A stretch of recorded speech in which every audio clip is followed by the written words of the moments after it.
আজি আমাক অভিযোগৰ লগত তুলনা কৰি থৈ যোৱা মাগুৰ মাছৰ নেগুৰ থাকিলে ফিচা থাকে বুলি আজি আমাক জ্ঞান দি থৈ যোৱা সন্মানীয় চৰকাৰী পক্ষৰ সদস্যসকলৰ যুক্তি আৰু কিছু উদ্দেশ্য প্ৰণোদিত সংলাপ শুনি মোৰ এনেকুৱা লাগিল যে অসমৰ ভূমি সংস্কাৰৰ সফল উদ্দেশ্যসমূহনো কি, অসমৰ আজিৰ যুগৰ ৰাজনীতিৰ প্ৰয়োজনীয়তানো কি, এই ক্ষেত্ৰত তেওঁলোকৰ জ্ঞান খুবেই নগণ্য। কাৰণ যিটো সময়ত প্ৰয়োজনীয়তা আছিলে খিলঞ্জীয় অস্তিত্ব ৰক্ষাৰ কাৰণে সীমান্তত কটকটীয়া নিৰাপত্তাৰ ব্যৱস্থা কৰা, ভাৰত বাংলাদেশৰ মাজত বিতৰণ প্ৰত্যাৱৰ্তন চুক্তি কাৰ্যকৰী কৰি তোলা, বিদেশীয় মাটি কিনিব পৰা এইখন অসমত যেতিয়া অসমীয়া খিলঞ্জীয়ৰ ওপৰত জাপি দিব বিচৰা হয় ব্যাপক বিদেশী বুজা, তেতিয়া প্ৰশ্ন হয় যে উচ্ছেদ নে তথাকথিত চৰকাৰৰ ৰাজহ বিভাগৰ মাননীয় অধ্যক্ষ মহোদয় ধেমালি। মাননীয় অধ্যক্ষ মহোদয়, আজি সন্মানীয় চৰকাৰী পক্ষৰ সদস্যসকলে বাৰে বাৰে চৰকাৰী মাটিৰ বেদখলকাৰী উচ্ছেদ কৰাৰ কথা কৈছে, কিন্তু কিহৰ ভিত্তিত? 1886 চনৰে Assam land and revenue regulation নামৰ সেই ঔপনিৱেশিক নীতিখনৰ জৰিয়তে সমগ্ৰ অসমৰ ভূমি ৰাজহ ব্যৱস্থাটো চলি আছে।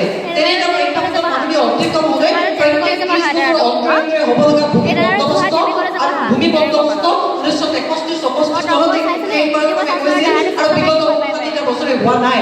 এনে এটা প্ৰেক্ষাপটত ভূমি নীতি আৰু ভূমি বন্দোবস্ত নোহোৱাৰ বাবে আজি ভূমিৰ ক্ষেত্ৰত এই অৰাজকতাৰ পৰিৱেশৰ সৃষ্টি হৈছে। তেনে এটা প্ৰেক্ষাপটত অসমত ভূমি সংস্কাৰ সফল হোৱাৰ কাৰণটো যদিহে মাননীয় অধ্যক্ষ মহোদয় চৰকাৰী মাটিৰ বেদখলকাৰীসকল হয়, তেন্তে তেওঁলোকে আমাক উত্তৰ দিয়ক যে কৰ্ণাটক আৰু মহাৰাষ্ট্ৰৰ মাজত সীমান্তৰ 40খন গাঁৱৰ বাবে সীমা বিবাদ হৈছিল, তেতিয়া মহাৰাষ্ট্ৰৰ মুখ্যমন্ত্ৰী একনাথ সিন্ধে গৰজুক্তি কৈছিল যে সীমান্তৰ 1 ইঞ্চি মাটিও এৰি নিদিওঁ। কিন্তু আমাৰ সেই সাহস হ'লনে?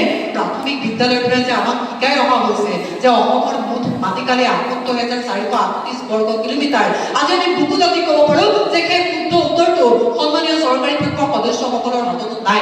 আজি কেৱল চৰকাৰী মাটি ভূমি বেদখলকাৰীসকলক উচ্ছেদ কৰিলে আৰু কৰিলে শব্দটোৰ লগত হদ এক আদান ব্যৱহাৰ কৰি অধিক সচেতনতাৰ পৰিচয় দিলে সঁচা, কিন্তু তেওঁলোকে বুজি উঠাৰ প্ৰয়োজনীয়তা আছিলে যে ভূমিৰ স্থিতি নাপালে কোনো বিদেশী বেপাৰ বাণিজ্য অৰ্থনীতি ৰাজনীতিত আগবাঢ়িব নোৱাৰে। 1971 চনৰ পৰা 1977 চনলৈকে কেন্দ্ৰীয় জনতা চৰকাৰ অহাৰ দিনলৈকে ইন্দিৰা গান্ধীৰ যথেষ্ট তদানীন্ত প্ৰধানমন্ত্ৰী ইন্দিৰা গান্ধী যথেষ্ট শক্তিশালী আছিল।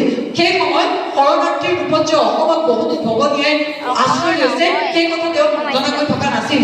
ইচ্ছা কৰা হ'লে তেতিয়াই বহুতো বিদেশীক খেদি পঠাব পাৰিলেহেঁতেন, কিন্তু মাননীয় অধ্যক্ষ মহোদয় ইন্দিৰা গান্ধীয়ে হওক বা সেই সময়ৰ মুখ্যমন্ত্ৰী শৰৎ সিং চন্দ্ৰ সিংহই হওক, তেওঁলোকে ধেমালিভাৱে মাননীয় অধ্যক্ষ মহোদয় এই বিষয়টো আওকাণ কৰি ৰ'ল।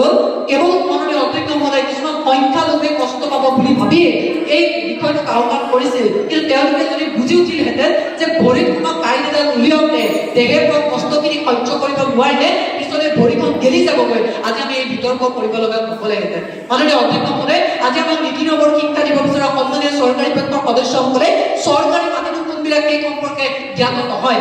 অসমৰ জৰীপ আৰু বন্দোবস্তি অৰ্থাৎ চাৰ্ভে এণ্ড ছেটেলমেণ্টৰ অন্তত যিসমূহ মাটিত পকা পট্টা প্ৰদান কৰা হয়, সেই পকা পট্টা প্ৰদান কৰা মাটিসমূহত 30 বছৰৰ বাবে ঘৰ বাৰী কৰি খেতি বাতি কৰি মাননীয় অধ্যক্ষ মহোদয় তেওঁলোকক জীয়াই থাকিবলৈ চৰকাৰে অনুমতি দিয়ে।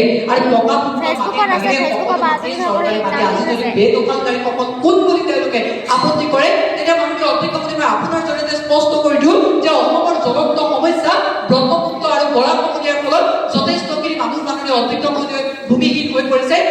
সেই বহুতো দুখীয়া লোকে উপায়হীন হৈহে ভূমি বেদখল কৰিবলৈ বাধ্য হয়। তেওঁলোকৰ বাবে ভাৰতীয় নাগৰিক হিচাপে মাননীয় অধ্যক্ষ মহোদয় ন্যূনতম চাহিদা আঁচনি অৰ্থাৎ মিনিমাম নিডছ প্ৰগ্ৰেমৰ অধীনত এবিঘা পৰ্যন্ত মাটি আবণ্টন দিয়াৰ ব্যৱস্থা আছিল কেইবছৰমান আগলৈকে।